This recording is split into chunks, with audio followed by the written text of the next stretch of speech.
Let's take one more example which is going to be more interesting. It is harder to give a non-probabilistic method argument for this example. So first, what is the problem? Suppose S is a set of integers. For this example, we will assume that the size of S is n. We define the set S plus S as a natural summation where S1 and S2 are element of S. Just picking all pairwise sums of the set S. So this is the most natural definition for S plus S. Now, a set S is called sum free if S plus S has no element in S. Other way to say it, these two sets are disjoint. If you look at S, you take any two elements of S and add them, we do not get an element of capital S. What is the problem? The problem is to construct a big sum free set. You can try 1, 2, 3, this is not sum free. 1, 2, 4 is sum free. The first exercise could be to construct a sum free set of size n. Someone gives you an n and you construct a big enough set of size n. If you do this exercise, you will realize that you need a lot of pattern or very big numbers to construct a sum free set. So the next theorem might come as a surprise to you. The theorem says, given any S of size n, so you are given any set with n integers, there always exists a subset of it such that T is pretty big, it is at least 1/3 of the total elements, and T is sum free. So when we were doing this exercise, we had to find a pattern or very big numbers, but now we are saying that you give any set S and we can find a large enough subset which is sum free. Again, the proof is going to be by probabilistic method. So you would like to define some kind of a probability distribution. In this case, the probability distribution is going to be slightly different. First, consider this set. Again, naturally, it should be this set if S was S1 to S. So we're just multiplying every element of S with R. And R is going to be picked randomly. Why are we defining RS? You might want to see that if S is sum free, then RS is also sum free. RS will move it to a nicer domain where we can talk about sum freeness easily. So how are we supposed to pick R? You might want to take R in the entire integer set, but that's too big and it's hard to take care of probability.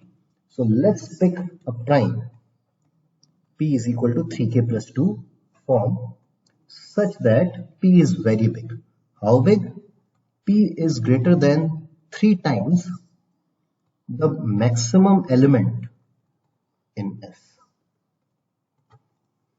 So we pick a very large P and then R is picked uniformly in 1 to P. Then we consider the set RS mod P.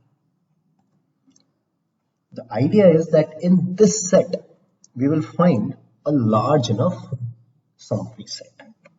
So RS mod P will be in this set. And one of the important subset of this set is such Z, which you can easily see is sum free. So our set capital S was a set of integers. It could be anywhere, but now by a trick, I have put everything inside this new set. And I know that it has a very, very big sum free set of size 1/3 of the total size. So what we are going to show is that with non-zero probability, there exists an R again in this set such that RS is sum free. We might wanted to do this, but this will not be possible. Instead, what we will show is that there exists an R such that RS intersection Z is big. And since it is a subset of Z, this is automatically sum free. So now we only worried about the size of the set. We just want to show that, so if you want to prove this, we only want to show that there exists R such that RS intersection Z is big. In fact, bigger than S by 3.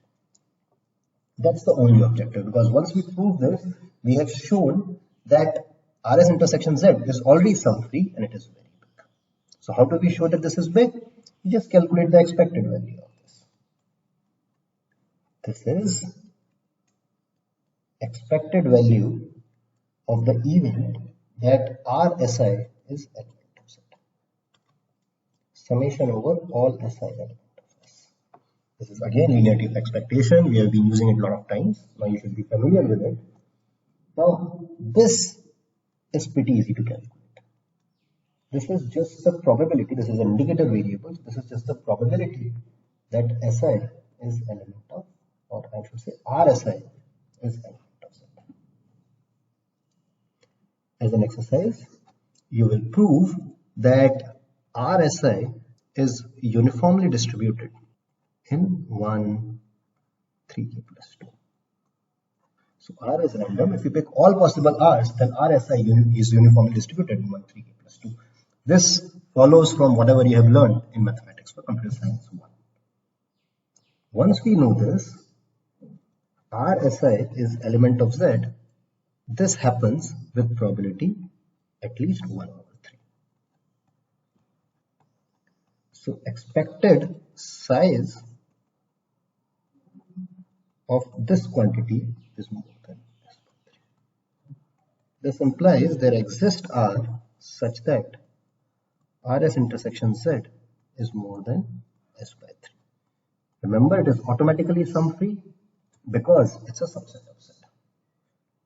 This need not be a subset of capital S. In the theorem, we wanted a subset of capital S. How do we do that? That's again very simple. We just look at R inverse RS intersection. This is a subset of S and sum free. Also, size of this is more than S by 3. This completes the proof. We were able to show that there exists a set which is sum free and has big size.